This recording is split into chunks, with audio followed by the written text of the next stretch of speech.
2026-এর নির্বাচনী ময়দানে এবার সরাসরি প্রবেশ করলেন মধ্যপ্রাচ্যের সবচাইতে শক্তিশালী ধর্মীয় ও রাজনৈতিক নেতা সৈয়দ আলী হোসেইনি খামেনি। ভোটের মাত্র কয়েক ঘন্টা বাকি, ঠিক তখনই তেহরান থেকে এলো এক রুদ্ধশ্বাস বার্তা। বাংলাদেশের পরবর্তী প্রধানমন্ত্রী হিসেবে ডক্টর শফিকুর রহমানকে সরাসরি আগাম স্বীকৃতি দিলেন তেহরানের এই সর্বোচ্চ নেতা।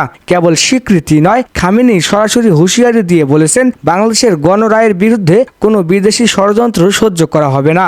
কেন হঠাৎ খামেনি বাংলাদেশের নির্বাচন নিয়ে সরব হলেন? পর্দার আড়ালে কি তবে নতুন এক মুসলিম ব্লকের জন্ম হতে যাচ্ছে? আজ আমরা জানাবো সেই ঐতিহাসিক বিবৃতির নৈপথ্য কাহিনী।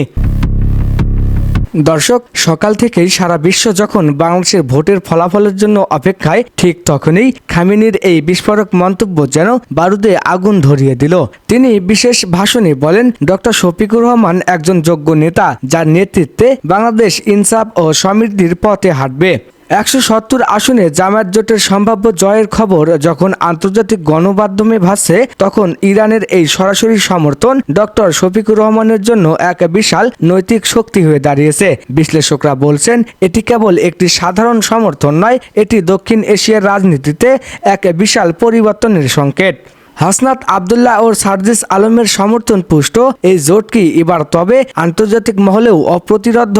খামেনির এই হুঁশিয়ারি মূলত পশ্চিমা বিশ্ব ও প্রতিবেশী দেশগুলোর ষড়যন্ত্রের বিরুদ্ধে একটি কড়া জবাব। তিনি স্পষ্ট করে দিয়েছেন যে ডক্টর শফিকুর রহমানের হাত ধরে বাংলাদেশ যদি একটি ইনসাফ ভিত্তিক সমাজ গড়ে তোলে, তবে ইরান হবে তার প্রথম ও প্রধান বন্ধু। খামেনি সরাসরি নাম না নিয়ে হুঁশিয়ারি দিয়েছেন সেই সব শক্তির বিরুদ্ধে যারা কয়েক দশক ধরে বাংলাদেশের মানুষের উপর নিজেদের ইচ্ছা চাপিয়ে দেওয়ার চেষ্টা করছে।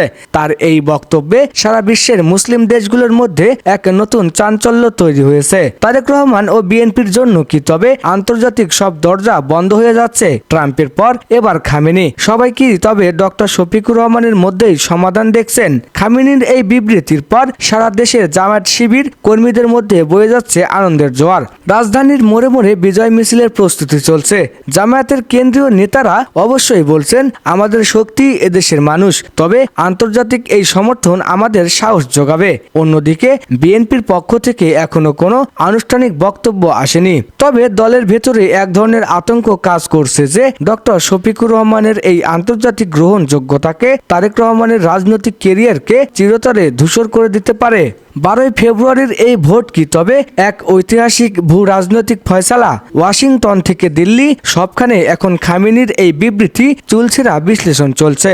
ডক্টর শফিকুর রহমান কি সত্যি প্রধানমন্ত্রীর চেয়ারে বসে এক স্বাধীন ও সার্বভৌমত্ব পররাষ্ট্রনীতি গ্রহণ করবেন? খামেনির এই সরাসরি মদত কি দিল্লি ও ওয়াশিংটনের অস্বস্তি বাড়িয়ে দেবে?